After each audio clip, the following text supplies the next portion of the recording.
এই সবজিটা দেখে একটা রিল দিয়েছিলাম, অনেকেই এই সবজিটা চিনতে পারেনি আর নাম জিজ্ঞেস করেছিলেন। সবজিটার নাম শ্যাম। এই গাছের পাতা একদম হুবহু সিম গাছের মতো, ফুলটাও সিম ফুলের মতোই কিন্তু একটু বড়। অনেকে তো এটা কখনো দেখেইনি, কিভাবে খেতে হয় সেটাও জানে না। আজকে আমি এটার দুইটা রেসিপি করে দেখাবো। অনেক উপকারী একটা সবজি, গুগল সার্চ করে দেখতে পারেন। আমার বাবার বাড়িতে সবারই এটা পছন্দের সবজি। প্রথমেই যে রেসিপিটা দেখাবো সেটা আমার ভাবির হাতের স্পেশাল রেসিপি। প্রথমেই শ্যামগুলোকে ধুয়ে পরিষ্কার করে নেওয়া হয়েছে।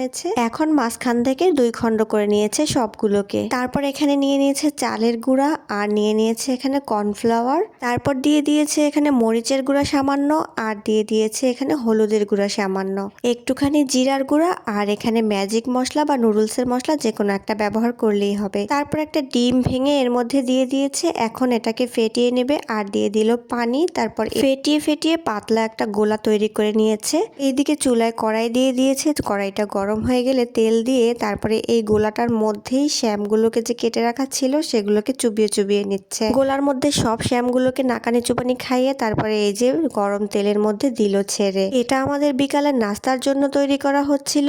ভাজতে খুব একটা সময় লাগে না। এই যে এক ব্যাস ভাজা হয়ে গিয়েছে। এভাবে 2-3 বার করে সবগুলো আমাদের ভাজা হয়ে গিয়েছে। আর এই যে সবগুলো ভাজার পরে একটু সাজিয়ে নিয়েছিলাম, কিন্তু সাজিয়ে কি আর রাখা যায়? আমাদের বাড়ির সব বাচ্চাগুলো একদম পাগলা হয়ে গেছে খাওয়ার জন্য। আমি শ্যাম রান্না করে অনেকবার খেয়েছি, কিন্তু এটা ছিল প্রথমবার। অসম্ভব মজা ছিল আলহামদুলিল্লাহ। পর নিয়ে দিলাম বাচ্চাদের কাছে, গিয়ে বললাম যে এবার নে, হামলে পর। সত্যি সত্যি ওরা শুধু হামলেই পড়লো এর উপরে। দেখেন শুধু বাচ্চাগুলো কত মজা করে খাচ্ছে, মাশাআল্লাহ। ঢাকায় এটা খুব একটা কিনতে পাই না, তাই আমি পছন্দ করি বলে মা সকালবেলা দেখি আবারও কতগুলো তুলে এনেছে। তারপর আমি এটাকে একটু কেটে দিচ্ছিলাম।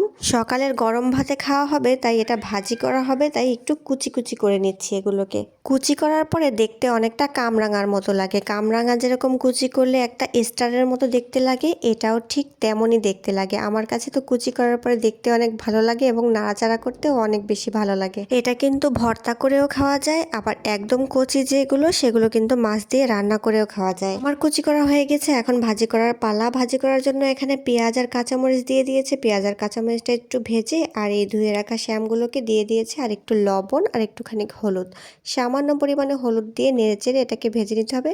ভাজতে একদম বেশি সময় লাগে না, অল্পতেই সিদ্ধ হয়ে যায়। এই ভাজিটার সাথে কিন্তু একটু আলু কুচি করেও দেওয়া যায়। কিছু সময় নাড়াচাড়া করতে করতেই এটা অনেকটাই সেদ্ধ হয়ে গেছে। পুরোপুরি সেদ্ধ হওয়ার একটু আগেই এখানে একটা ডিম ভেঙে দিয়ে দিয়েছে। এখন এই ডিমটাকে খুন্তি দিয়ে একদম ঘাটাঘাটি করে এই শ্যামগুলোর সাথে একদম মিশিয়ে ফেলবে। আর তেমন কিছু না, ডিমটা মোটামুটি ঝুরা ঝুরা হয়ে গেলেই আমাদের ভাজিটা রেডি হয়ে গেছে। অসম্ভব মজা লাগে আমার কাছে এই ভাজিটা। আজকের মতো এই পর্যন্তই ছিল। টাটা, আল্লাহ হাফেজ।